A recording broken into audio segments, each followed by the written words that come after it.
crónico a medida que avanza el cuadro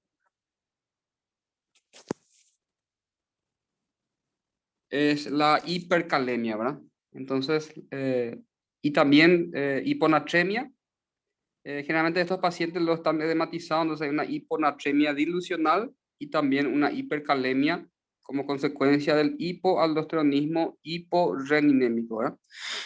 Bueno, otra de las funciones del riñón también es controlar la presión arterial. Por lo tanto, cuando hay una disminución del clínico de creatinina, el paciente cada vez orina menos y eso produce una retención hídrica y mayor volumen intravascular, aumenta la presión hidrostática y eso genera hipertensión arterial, ¿verdad?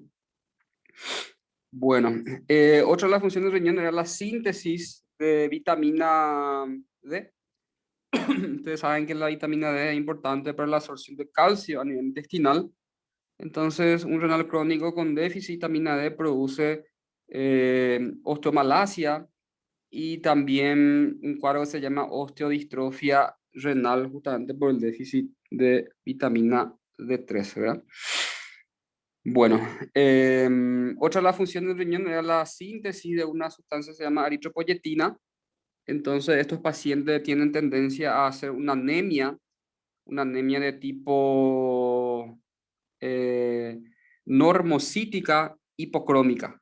O sea que el tamaño de los glóbulos rojos es normal, pero está ligeramente pálido, ¿verdad? Si hacemos un frotis de sangre periférica. Entonces, la anemia de un paciente renal crónico es una anemia normocítica hipocrómica por déficit de producción de eritropoyetina, ¿verdad? Bueno, entonces ahí dijimos lo más importante, ¿verdad? La parte de gasometría, electrolito, presión, glicemia, hablamos de la acidosis, también de la vitamina D y de la eritropoyetina, ¿verdad? Bueno, entonces a medida que avanza el paro, todas esas alteraciones van a ir empeorando y se va a manifestar clínicamente. El paciente en fase avanzada empieza a disminuir la diuresis y ya no elimina los solutos, pero sí los solventes, ¿verdad? Entonces la orina del paciente renal crónico suele ser una orina bien hipodensa, que también se conoce como hipostenuria, es una orina casi blanca, ¿verdad? De tanto, o sea, de la escasez de solutos que se están eliminando a través del filtrado glomerular y solamente elimina agua, ¿verdad? Pero llega un momento que el paciente ya va a ser totalmente anúrico y ya va a depender de diálisis o de trasplante renal en fases ya avanzadas, ¿verdad? Bueno, ¿cuáles son los factores que contribuyen a la progresión de una enfermedad renal crónica? Uno de ellos es la proteinuria. Ustedes saben que los diabéticos también pueden hacer nefropatía diabética, proteinuria, y eso a su vez empeorar la funcionalidad renal. La hipertensión arterial produce un cuadro que se llama nefroangioesclerosis, que también se manifiesta con proteinuria y falla renal progresiva, ¿verdad? La hiperlipemia también, el aumento de triglicéridos, colesterol, también puede filtrarse por el glomérulo y puede dañar, ¿verdad? El tabaquismo, sobre todo por la predisposición a mayor aterosclerosis. Y también tenemos en juego los factores genéticos, ¿verdad? Van a haber muchos diabéticos mal tratados, mal controlados y que no hacen enfermedad renal crónica, ¿verdad? Entonces hay pacientes que tienen más predisposición a macrovasculopatía y otros a microvasculopatía, ¿verdad? Entonces al afectarse el riñón es más una microvasculopatía, ¿verdad? Eso es algo que solemos ver y nos parece muy increíble, ¿verdad? Que pacientes que tienen pie diabético por macrovasculopatía generalmente tienen los riñones normales, ¿verdad? Ahora un paciente que tiene una enfermedad renal crónica generalmente no tiene pie diabético, ¿verdad? Es algo que solemos ver con frecuencia, ¿verdad? Entonces hay esa diferencia entre macrovasculopatía y microvasculopatía, ¿verdad? Y también sabemos que el daño renal tiene relación también con la visión, ¿verdad? Al ser una microvasculopatía vemos mucha ceguera o lesiones oculares por diabetes asociadas al mismo tiempo con la enfermedad renal crónica, ¿verdad? Por ser microvasculatura.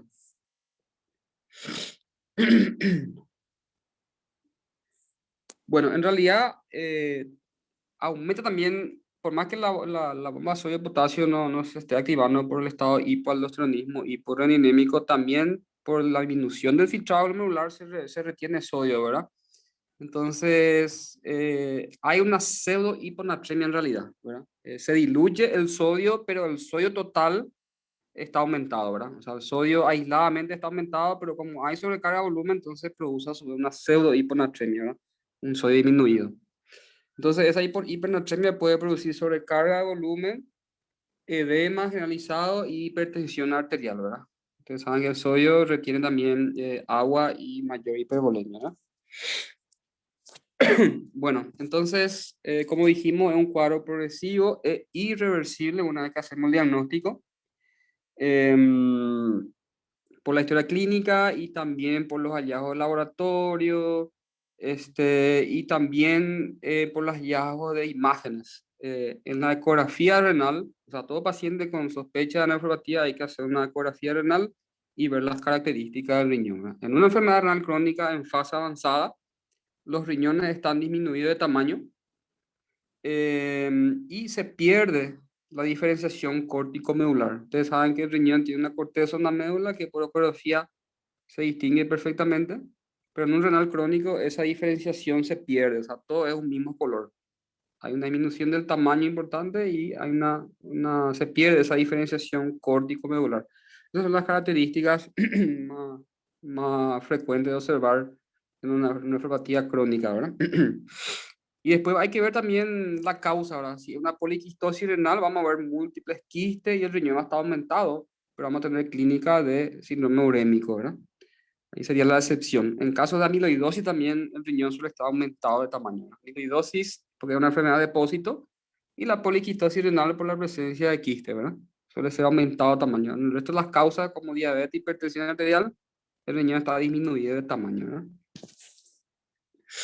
Bueno, cuando el filtrado glomerular o clínico de creatinina está menor a 30 ml por minuto, ya aparecen la hipercalemia, que puede alterar nuestro electrocardiograma, aparecer acidosis metabólica por disminución de la síntesis de carbonato, ya puede haber también hiperuricemia por disminución de la diuresis, hipermagnesemia, disminución de la producción de vitamina D activa por el riñón. Esto va a generar osteomalacia, va a generar osteodistrofia renal. Entonces, la glándula o sea, la glándula paratiroidea interpreta que hay una hipocalcemia, entonces empieza a reabsorber los huesos, aumentando el nivel de calcio en la sangre, ¿verdad? Entonces, eso va a generar también osteomalacia y osteodistrofia renal, va a empeorar el cuadro, ¿verdad? Entonces, se produce también un estado de hipoparatiroidismo secundario. Entonces, como dije, vuelvo a repetir, la paratiroide interpreta que hay un cuadro de hipocalcemia, entonces se activa y empieza a resolver, sacar calcio del hueso y llevar al intravascular, ¿verdad? Bueno, el calcio también precipita con el fosfato, va a haber un estado de hiperfosfatemia y como dijimos, anemia por disminución de eritropoyetina. Vuelvo a repetir, es una anemia de tipo normocítica hipocrómica, en el caso de una enfermedad renal crónica, ¿no? Bueno, ahora vamos a empezar a hablar de las manifestaciones por órganos, ¿verdad? Del síndrome urémico. En cuanto a las manifestaciones cutáneas, podemos tener esa palidez terrosa característica de los renales crónicos, porque hay una palidez y a su vez una hiperpigmentación por acúmulo de carotenos y urocromos, justamente porque no se está eliminando por la orina, ¿verdad? Desaparece la lúnula. La lúnula es la parte blanca de las uñas, donde empieza a formarse en la porción proximal. La media luna blanca es la lúnula, eso desaparece en los renales crónicos. También la uremia puede producir prurito y los pacientes pueden tener lesiones por rascado, y ese rascado a su vez va a generar también hiperpigmentación por estimulación de los melanocitos, ¿verdad? Bueno, la uremia también, una vez que uno transpira por el sudor, puede salir hacia la piel y luego con el secado, una vez que se seca, eso queda como un polvo blanco en la piel, ¿verdad? Eso se llama escarcha urémica, ya en fases avanzadas, ¿verdad? También tenemos que saber que la acidosis metabólica puede producir discrasia sanguínea, sobre todo disminución de la agregación plaquetaria, y eso da tendencia a sangrado, ¿verdad? Epistaxis, gingivorragia, equimosis y lo más grave, una hemorragia digestiva alta por úlceras, por síndrome urémico, ¿verdad? Úlcera de estrés. Bueno, el exceso a veces de calcio también puede precipitar y producir una necrosis cutánea que se llama calcifilaxis. Esa imagen que se suele dar en pacientes con enfermedad renal crónica, ¿verdad? Ahí se ve la imagen de escarcha urémica, es como un polvillo blanco encima de la piel, ¿verdad? Entonces, con el sudor, con la transpiración, eso sale hacia la superficie y con el secado después se observa como realmente una escarcha, ¿verdad? Blanquecina.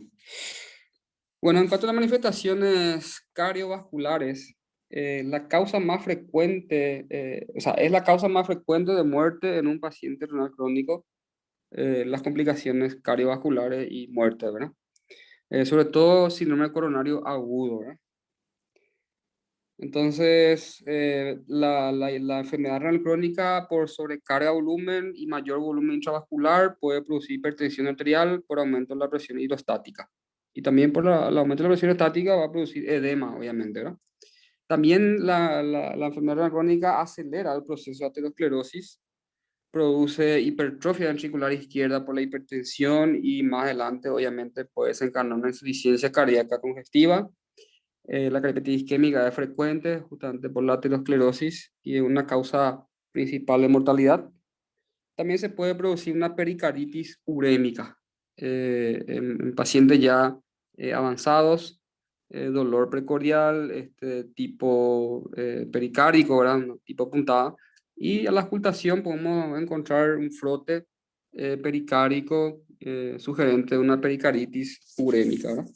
50% de los casos puede producir un derrame pericárdico, esta pericarditis urémica, ¿no? Bueno, en cuanto a las manifestaciones pulmonares, puede haber edema agudo de pulmón cuando hay sobrecarga importante de volumen. Igual en ausencia de cardiopatía, puede haber edema de pulmón por sobrecarga de volumen. Dijimos una vez en clase que la insuficiencia cardíaca y la enfermedad renal crónica producen sobrecarga de volumen y congestión pulmonar, no así el síndrome nefrótico. Síndrome nefrótico no congestiona el pulmón, ¿verdad? Estamos hablando de un síndrome nefrótico puro, ¿verdad? Bueno, también puede haber pulmón urémico por la presencia de las toxinas urémicas no depuradas. Puede haber fibrosis, calcificación del parénquima ya por la inflamación crónica, ¿verdad? En cuanto a manifestación neurológica, puede haber accidente cerebrovascular, ya como complicación de la aterosclerosis, sobre todo ácido isquémico. También puede ser hemorrágico por la hipertensión. La encefalopatía urémica, que es uno de los cuadros neurológicos metabólicos de peor pronóstico, puede producir convulsiones y hasta estado de coma, ¿verdad? La encefalopatía urémica es un cuadro de mal pronóstico. Puede haber signos piramidales, puede haber una polineuropatía simétrica sensitivo-motora distal, síndrome de piernas inquietas por parestesias, puede haber hipopalestesia, que es disminución de la sensibilidad vibratoria, y hiporreflexia. Son todas manifestaciones neurológicas ya avanzadas. A nivel gastrointestinal podemos tener anorexia, esto es un síntoma muy frecuente en los renales crónicos, el famoso endocarusei, ¿verdad? Es lo que más escuchamos ahí en la urgencia. Náuseas y vómito de prominio matutino. El factor urémico es el olor amoniacal urinoso del aliento del paciente. Puede haber lesiones inflamatorias y ulcerativas del tracto digestivo que predispone a hemorragia digestiva alta como complicación ya también de un síndrome urémico, ¿verdad? Bueno, acá está malo más. Entre las manifestaciones hematológicas encontramos la anemia normocítica hipocrómica, tiene que decir, porque normocítica, normocrómica es de enfermedades crónicas, sobre todo cáncer, enfermedades reumatológicas, etcétera. Pero la anemia de un renal crónico es normocítica hipocrómica. Y bueno, también altera el coagulograma, como dijimos, puede haber por lo tanto, riesgo de sangrados, equimosis, etcétera. Bueno, entonces el hiperparatiroidismo secundario por la hipocalcemia por déficit de vitamina D va a producir una osteitis fibrosa quística de los huesos porque empieza a resolver, a sacar calcio del hueso. Eso va a generar osteomalacia también y puede producir calcificaciones metastásicas arteriales y de tejidos blandos, esa elevación en sangre de calcio, ¿verdad? Por estímulo de la hiperparatiroides, o sea, de la paratiroides, perdón. Bueno, en cuanto al tratamiento, lo que estuve leyendo, hay un cambio ahora. Lo que hoy en día se preconiza es hacer la terapia sustitutiva renal, en este caso diálisis, eh, lo más alejado posible, ¿verdad? O sea, esperar que baje hasta lo máximo el creatinina y en ausencia de síntomas, obviamente. Una vez que tengamos síntomas de síndrome urémico, la calidad de vida es mala y tiene que hacerse diálisis o otro tipo de método de sustitución renal, ¿verdad? Pero en ausencia de síntomas, entonces, solo si está menos de 5 ml minuto está indicado la diálisis. Eso es lo nuevo que cambió ahora, ¿verdad? Entonces, si un paciente tiene 10, 15 y aún está sin síntomas, se puede esperar hasta que descienda a 5 ml por minuto de clearance, que es bien bajo, o que presente síntomas del síndrome urémico. En esos casos sí hacemos la terapia de sustitución renal, ¿verdad? Ya sea diálisis, hemodiálisis, diálisis peritoneal o trasplante renal en pacientes menos de 65 años, ¿verdad? Bueno, nosotros como clínico, entonces, una vez que tengamos un paciente con factores de riesgo renales y ya hacemos el diagnóstico de una enfermedad renal crónica y tenemos un clearance menor a 30, ya está indicado hacer una derivación al especialista en nefrología para su preparación ya para diálisis, ¿verdad? Por más que no se va a hacer, ya hay que preparar, ¿verdad? Lo que se hace es, en lo posible, una fístula arteriovenosa, porque ese tiene un tiempo a través de cicatrización, no es que se pueda hacer hoy y mañana ya usar, ¿verdad? Hay que hacer una fístula arteriovenosa en el antebrazo y eso tiene un promedio de 3 a 6 meses de cicatrización para que luego pueda estar apto para su uso, ¿verdad? Pero es un poco difícil en nuestro medio, ¿verdad? La gente es difícil que acepte eso estando ya, estando asintomático, ¿verdad? Muchos ya vienen ya en síndrome urémico y ya no hay por lo menos un tiempo para hacer una fístula y hay que hacer un catéter tipo vía central, ¿verdad? De forma transitoria hasta que después se pueda hacer su fístula arteriovenosa como acceso para la diálisis, ¿verdad? Bueno, y eso es lo que dice aquí, menor a 10 o a 15 diálisis trasplante renal, eso es lo que cambió ahora. Menos de 5 ml minutos recién en lo posible, si es que está asintomático el paciente, iniciar la diálisis y o trasplante renal en el caso de que se consiga donantes, ¿verdad? Bueno, son pacientes con factores de riesgo, obviamente, sobre todo para contraer infecciones y sus complicaciones. Estos pacientes deben tener vacunación contra la influenza cada año y hoy se sumó también la vacuna contra el coronavirus, la antineumocóxica cada 5 años y también la vacuna contra la hepatitis B. Sabemos que la hemodiálisis también es un factor de riesgo para contraer infecciones de este tipo, aunque hoy en día eso es prácticamente improbable, ¿verdad? Pero sí hay que vacunarle a todos los pacientes seronegativos contra hepatitis B, ¿verdad? Bueno, eso es lo que dije recién, hay que colocar una fístula arteriovenosa 6 meses antes de lo posible, antes de iniciar la diálisis. Eso en nuestro medio es un poco difícil porque los pacientes están sin síntomas y no aceptan hacerse ya ese procedimiento con tiempo, ¿verdad? Generalmente la mayoría viene en urgencia dialítica, hay que hacerle un catéter como una vía central, se hace la diálisis por ahí y luego confeccionar una fístula arteriovenosa para la diálisis a la larga, ¿verdad? Bueno, en cuanto al tratamiento médico clínico, ¿verdad? Obviamente un paciente que tiene una disminución de la diuresis va a necesitar estímulo con la furosemida, que es un diurético. Tenemos eso en presentación vía oral o inyectable. Un paciente que está con muchos síntomas usamos por la vía inyectable y ahora para largo plazo o en la casa por vía oral, ¿verdad? La aspirina también está recomendado como antiagregante plaquetario por el riesgo de trombosis y complicaciones cardiovasculares, ¿verdad?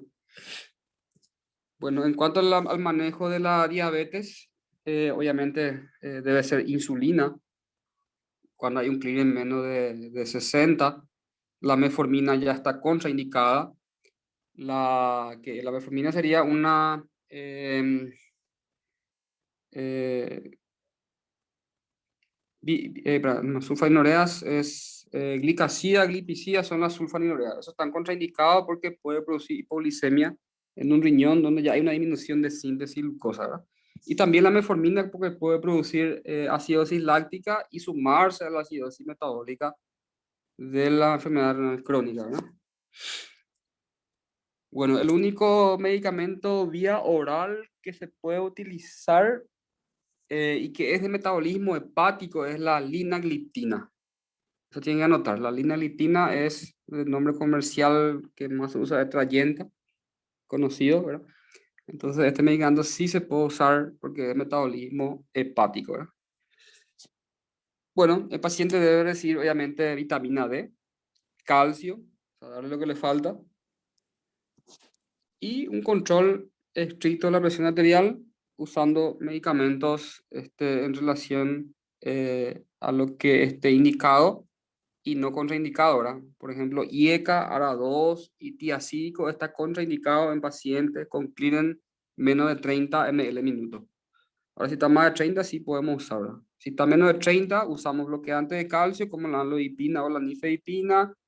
Podemos usar beta bloqueantes como la betalol, IV oral, o carvedilol también se puede usar. Y sabemos que la furosemida también, aparte de disminuir el edema, va a tener un efecto hipotensor por vasodilatador, un vasodilatador venoso, ¿verdad? Bueno, también existe indicaciones para hacer una paratiroidectomía, o sea, sacar la paratiroides en pacientes que tienen hipercalcemia y o hiperfosfatemia refractaria al tratamiento médico, presencia de calcifilaxis y hormona paratiroidea más de 500. Entonces, todo paciente renal crónico o que sospechamos y viene a urgencia, vamos a hacer todo el estudio de rutina, hemograma, perfil renal, glicemia, hemoglobina glicosilada, perfil lipídico, ácido úrico.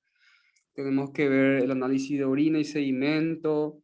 Y los estudios más específicos a solicitar son hierro sérico, ferritina, para ver también si a la par no hay una anemia ferropénica, dosaje de calcio, de vitamina D, dosaje de fósforo y dosaje de hormona paratiroidea también fundamental para ver si hay indicación o no de paratiroidectomía, ¿verdad?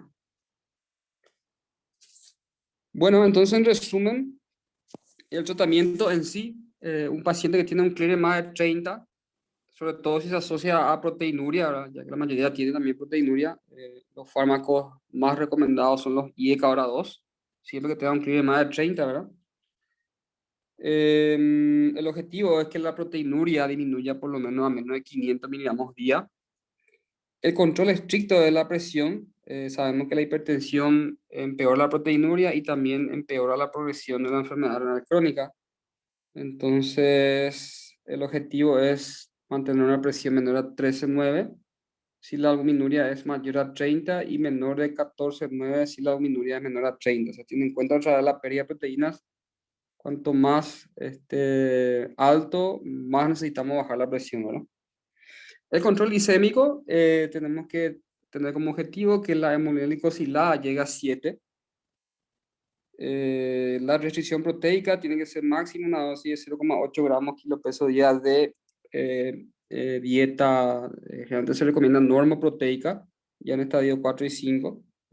Los hipolipemiantes, dijimos que la enfermedad renal crónica acelera la dislipidemia y la aterosclerosis, hay mayor riesgo de accidente cardiovascular y muerte. Por lo tanto, las estatinas disminuyen el colesterol y también estabilizan la placa de ateroma presente en estos pacientes, ¿verdad? Bueno, normalizar siempre el calcio, el fósforo, la hormona paratiroidea, ¿verdad? Hay que normalizar eso con el tratamiento. En el caso que no se consiga, entonces está indicado la extracción de la paratiroides. En el caso de la anemia, el nivel de hemoglobina tiene que estar entre 10 y 11. El tratamiento incluye el uso de eritropoyetina por vía subcutánea.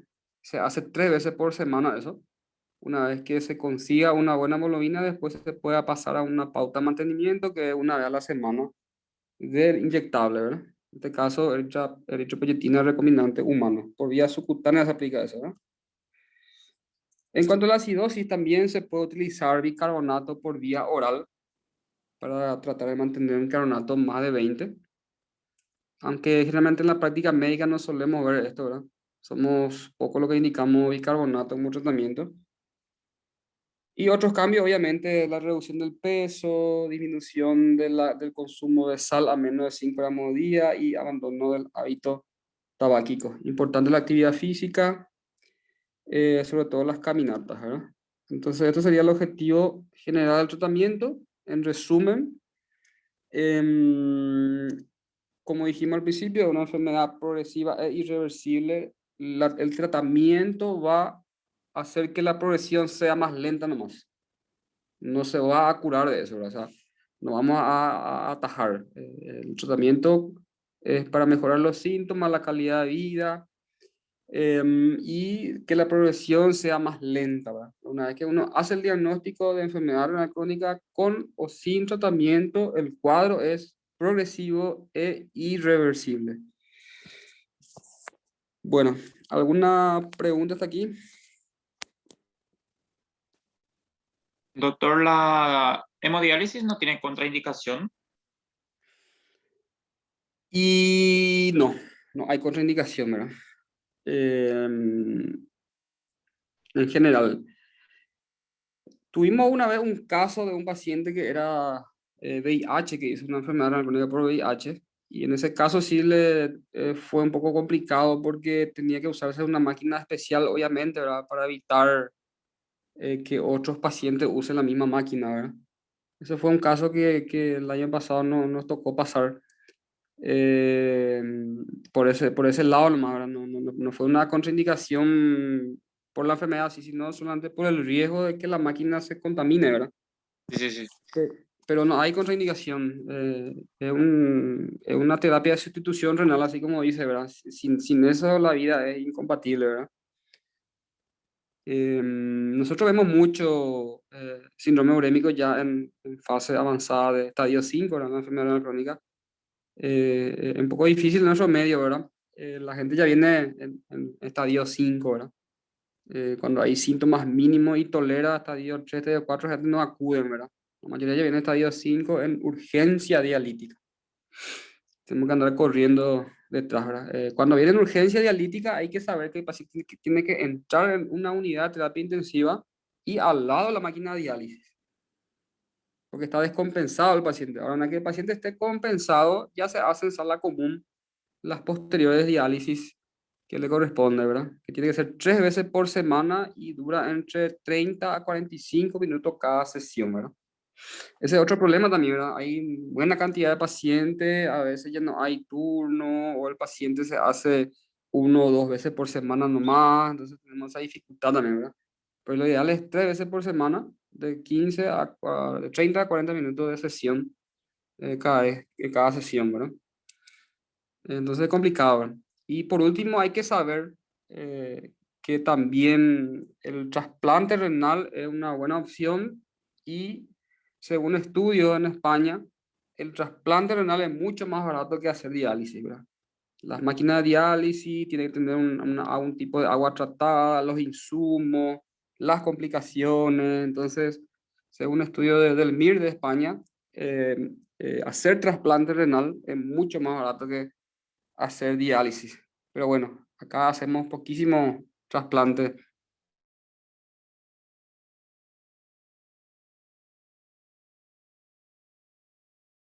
Doctor, eh, ¿puedes repetir otra vez las indicaciones de tratamiento sustitutivo?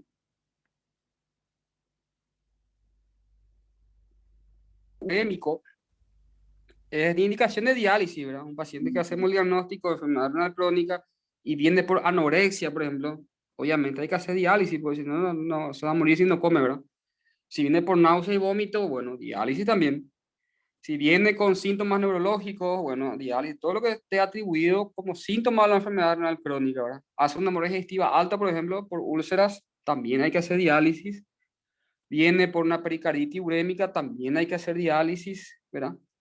Pero hay tres criterios que son para diálisis de urgencia en general, ¿verdad? Uno es la hipercalemia refractaria al tratamiento médico, el otro es la acidosis metabólica refractaria al tratamiento médico y la hipervolemia refractaria al tratamiento médico. Esas son las tres indicaciones así de suma urgencia, ¿verdad?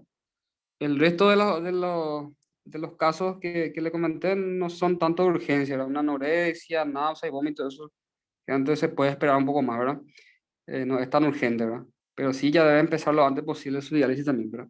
Pero lo de urgencia, lo que compromete la vida es la hipercalemia refractaria al tratamiento médico, la acidosis metabólica refractaria al tratamiento médico y la hipervolemia también refractaria al tratamiento médico. A veces estos pacientes hacen edema agudo pulmón, por ejemplo, y ya no responde a diuréticos, ya no orina el paciente, entonces hay que hacer únicamente una hemodiálisis para sacarle exceso de líquido, ¿verdad?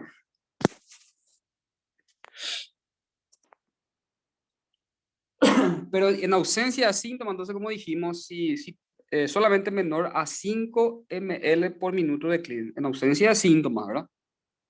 Recién menos de 5. Se vio que no afectó la mortalidad entre hacer ya más antes o esperar hasta lo máximo, ¿verdad? Que se pueda. No hubo diferencia en la mortalidad. Antes se hacía menos de 15, ya sin síntomas, y hoy día se tiene en cuenta el valor más bajo que es 5, ¿verdad? En ausencia de síntomas. Ahora, si hay síntomas, obviamente hay que hacer diálisis, ¿verdad? ¿Alguna pregunta más?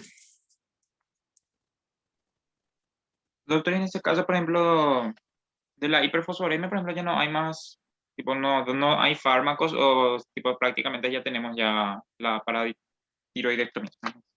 Para tiroidectomía. Y eso va a depender del estadio de la enfermedad renal crónica. Cuanto menos orine el paciente, más alteraciones va a haber, ¿verdad? Eso se tiene en cuenta como parámetro. Ahora, cuando el paciente empieza a orinar otra vez, obviamente va a bajar el potasio, va a bajar el sodio, se va a estimular otra vez el riñón para que produzca bicarbonato, eritropoyetina, etcétera, ¿verdad? Entonces, cuanto más bajo el crimen, más probabilidad de que se alteren con de más importancia los valores de calcio, fósforo, vitamina D, etcétera, ¿verdad?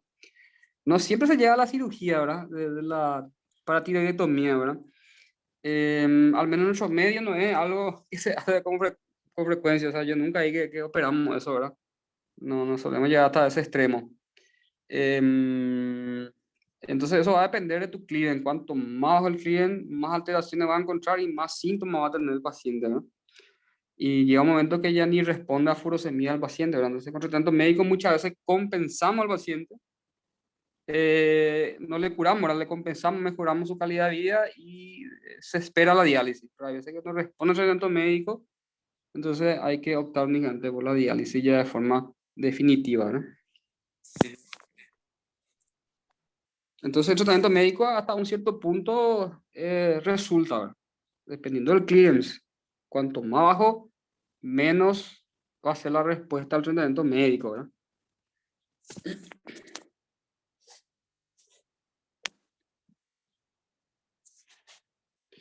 Acá me preguntan si un paciente anticoagulado se puede dializar. Y la respuesta es sí, ¿verdad? Tenemos que tener nomás un buen control del INR, tiene que estar entre 2 y 3. Por ahí si viene un anticoagulado que tiene, por ejemplo, un INR de 7, 8, obviamente va a aumentar el riesgo de sangrado, ¿verdad? Eso en el caso que se usan los anticoagulantes viejos. En los anticoagulantes nuevos no hay ese problema, ¿verdad? Con Navigachan, Rivaroxaban, etcétera, no tenemos ese riesgo de sangrado, es mínimo, ¿verdad? Pero sí, si está anticoagulado, igual, si hay indicación de diálisis, se tiene que dializar, ¿verdad? Solamente con precaución y tener en cuenta ese valor de INR en los pacientes que usan anticoagulantes viejos, ¿verdad? Como acenocumarol o warfarina, ¿verdad?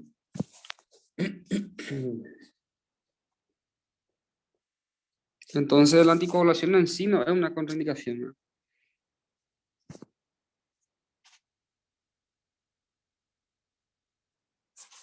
¿Otra pregunta?